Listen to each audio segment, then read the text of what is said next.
Bonjour à tous, j'espère que vous allez bien. Moi ça va super, mais avant toute chose, est-ce que vous êtes prêts pour le match France-Suisse? Ok, super. Bon bah comme vous le voyez, moi je suis extrêmement prêt pour cette magnifique affiche. Alors j'ai recueilli cette petite question que j'aimerais partager avec vous aujourd'hui. De quelle proportion 4 quarts sont-ils supérieurs à 3 quarts? Donc ce petit exercice, je l'ai recueilli d'un livre où il y a une tonne de curiosités mathématiques, plein d'énigmes à la fois physiques et mathématiques. Et j'ai trouvé cette question très intéressante puisqu'elle est à la fois simple à énoncer et très courte. Euh, donc dans cette question, nous avons le substantif proportion ainsi que deux fractions qui sont 4 quarts et 3 quarts. En mathématiques, il faut savoir que les notions de proportion et de fraction sont intimement liées. En effet, je pourrais définir une proportion comme un rapport, c'est-à-dire un quotient, de deux grandeurs, et plus précisément un rapport entre d'une part une partie d'un ensemble, et d'autre part le tout, c'est-à-dire la totalité de l'ensemble. Je prends un exemple. Si j'ai un gâteau à ma disposition, un gâteau qui est coupé en 6 parts égales, et que je prends quatre parts pour moi, eh bien je peux dire que la fraction 4 sixièmes est une proportion de ce gâteau, d'accord, puisque le 4 renvoie au nombre de parts que j'ai pris pour moi, donc c'est-à-dire que c'est une partie de toutes les parts, et le 6 eh bien, représente la totalité du gâteau, c'est-à-dire les 6 parts. Donc, bien sûr, après 4 sixièmes peut être simplifié en 2 tiers. Donc là, ici, 4 quarts, vous le savez sans doute, ça vaut 1, puisque tout nombre divisé par lui-même vaut 1. Mais c'est aussi 100%, et on dit aussi que c'est le tout.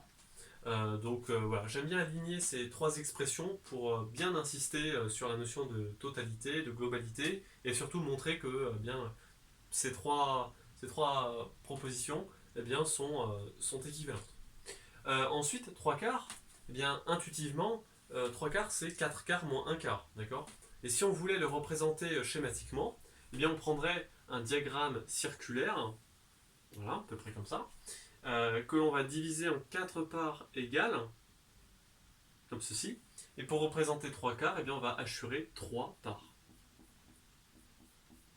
Donc là, ensuite, on peut affirmer que eh bien, la zone assurée représente 3 quarts du cercle. Si on voulait représenter 4 quarts, il aurait aussi fallu eh bien, assurer ce dernier quart. Et donc là, vous voyez que 4 quarts, ça représente tout le cercle, c'est-à-dire 100% du cercle, tout le cercle, voilà, le cercle entier. Euh, alors, tout d'abord, lorsqu'on lit cette question, elle peut paraître un petit peu ambiguë, parce que la notion de proportion, on ne sait pas vraiment à quelle fraction elle se rapporte. Mais maintenant, en fait, si on y réfléchit 2 secondes, eh bien, on se rend compte que ici, le terme proportion se rapporte à la fraction de 3 quarts. Je m'explique. En fait, derrière cette question, il faut comprendre qu'on part d'une quantité initiale qui est 3 quarts, donc 3 quarts est inférieur à 4 quarts, d'accord? Donc j'ai une quantité initiale qui vaut 3 quarts, et je veux aller vers une quantité supérieure qui est 4 quarts. Donc là, je veux faire cette petite évolution, d'accord, cette augmentation même. Euh, alors, pour ce faire, comment est-ce que je passe de 3 quarts à 4 quarts, me diriez-vous? Et bien là, je vous renvoie quand même au chapitre sur les pourcentages que vous avez déjà au programme de troisième, et plus particulièrement sur la phrase augmenter une certaine quantité n de départ de t% revient à multiplier cette quantité n par 1 plus t sur 100. Alors, bien sûr, là c'est une augmentation dans le cadre des pourcentages. Ici, nous allons appliquer la même chose, sauf que là, nous ne sommes pas dans un contexte de pourcentage, d'accord? Mais bien sûr, je rappelle que comment dire, ces deux notions sont intimement liées, puisqu'un pourcentage est une fraction. Par exemple, 20%, c'est pareil que 20 divisé par 100, etc. etc. Donc, euh, donc là, ce que je vais faire, c'est que proportion, donc on a dit, proportion se rapporte à 3 quarts. Ok, c'est très bien. Euh, mais la question qu'il faut se poser, c'est en fait, concrètement, qu'est-ce qu'on veut dire par là?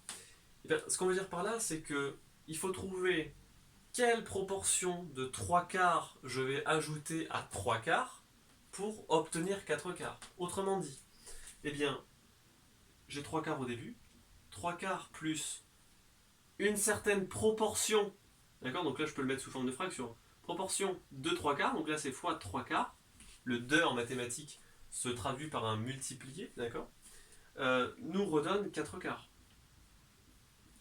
Et donc c'est là où justement apparaît ce fameux coefficient multiplicateur, 3 quarts, que multiplie 1 plus, eh bien, là vous auriez le t divisé par 100, mais bon, là du coup dans notre exemple c'est la certaine fraction à trouver, qui est la proportion de 3 quarts, que là ensuite égale 4 quarts. Et donc, ici, eh bien, nous allons noter cette fraction à trouver, c'est-à-dire cette proportion de 3 quarts à trouver, par une lettre mathématique, enfin, en tout cas qui est une variable que l'on va noter petit x. D'accord? Donc c'est vraiment comme ça qu'il faut réfléchir, prendre, entre guillemets, le problème à l'envers, je pars de 3 quarts, et ensuite je me demande quelle proportion, c'est pour ça que je vous ai dit que le terme proportion s'appliquait à 3 quarts, quelle proportion de 3 quarts, eh bien, je dois ajouter à 3 quarts pour retrouver 4 quarts. C'est bien comme ça que ça fonctionne le système d'augmentation. Hein. Pareil avec les t sur 100, etc. Hein. Donc là, tout à l'heure, quand on prenait l'exemple avec les n et les t sur 100, eh bien, on aurait n plus t sur 100 fois n nous donne, donc égale une certaine quantité finale. D'accord ? Ok. Donc, de cette façon, eh bien, nous allons résoudre l'équation 3 quarts que multiplie 1 plus x est égal à 4 quarts. D'accord ? Voilà, donc c'est vraiment cette équation-là que nous allons résoudre. Donc ça va constituer une première méthode, d'accord ? Et puis par la suite, je vous présenterai une deuxième méthode. Donc résolvons l'équation d'inconnu x, bon là ici on l'a compris, hein, l'équation, donc 3 quarts multiplié par 1 plus petit x est égal à 4 quarts. Voilà, donc là je vous apprends rien, hein, il faut isoler x dans un membre et tous les autres nombres iront dans l'autre membre. Donc là c'est équivalent à quoi ? Bah là je distribue, hein, donc c'est-à-dire 3 quarts plus 3 quarts de x, ou 3x sur 4 pareil, est égal à 4 quarts. Maintenant je soustrais dans chaque membre 3 quarts, donc j'obtiens 3 quarts de x est égal à 4 quarts moins 3 quarts, c'est-à-dire 1 quart. Et enfin, je divise dans chaque membre par 3 quarts, ce qui me donne bien x dans le premier membre est égal à 1 quart divisé par 3 quarts. Donc je vous rappelle que diviser, c'est multiplier par l'inverse. Donc ici, on aura 1 quart multiplié par 4 tiers. Et de ce fait-là, on peut simplifier par 4 au numérateur et au dénominateur, ce qui nous donne x égale 1 tiers. Et donc voilà, donc la réponse, effectivement, c'était 1 tiers qu'il fallait trouver. Donc, x égale 1 tiers, ça veut dire quoi ?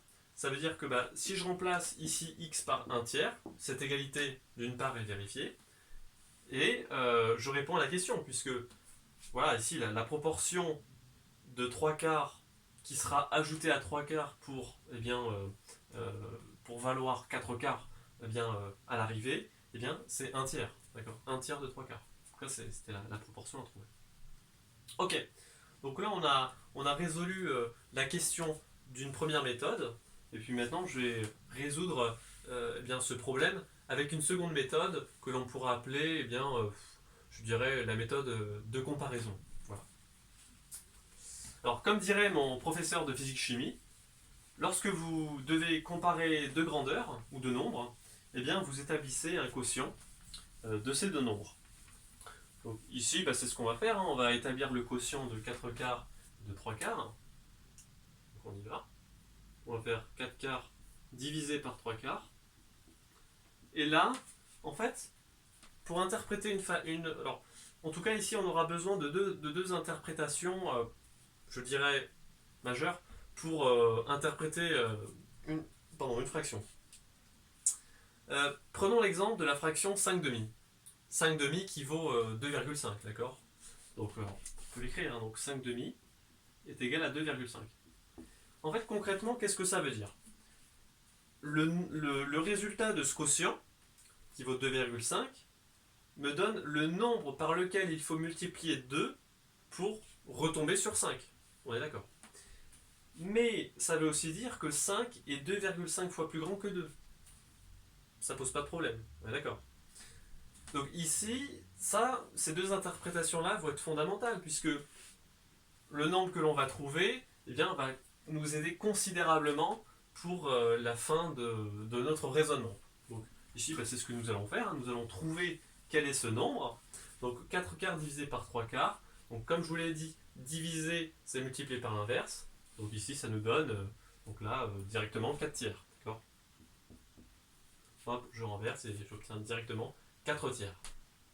Ok, mais 4 tiers, je peux aussi le décomposer. 4 tiers, ça vaut 3 tiers plus 1 tiers.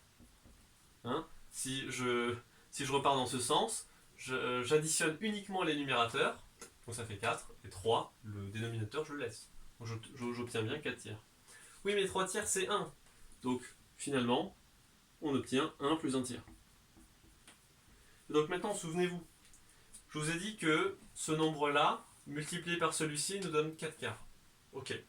Donc ça veut dire que 3 quarts multiplié par 4 tiers, mais donc comme 4 tiers c'est 1 plus 1 tiers, et bien 3 quarts que multiplie 1 plus 1 tiers, entre parenthèses, et bien ça vaut bien 4 quarts. Et bien là, vous constatez que l'on retrouve exactement l'équation que nous venons de poser juste à l'instant, tout à l'heure, sauf que bah, là il y a la réponse, c'est-à-dire l'inconnu qui apparaît directement. D'accord. Donc 3 quarts que multiplie 1 plus 1 tiers. Donc là, on retrouve aussi eh bien, donc 4 quarts. Donc ici, la morale de l'histoire, c'est que par deux méthodes, je trouve cette proportion d'un tiers. Voilà. Donc c'est assez intéressant, je trouve. Ces deux méthodes sont assez essentielles. Voilà.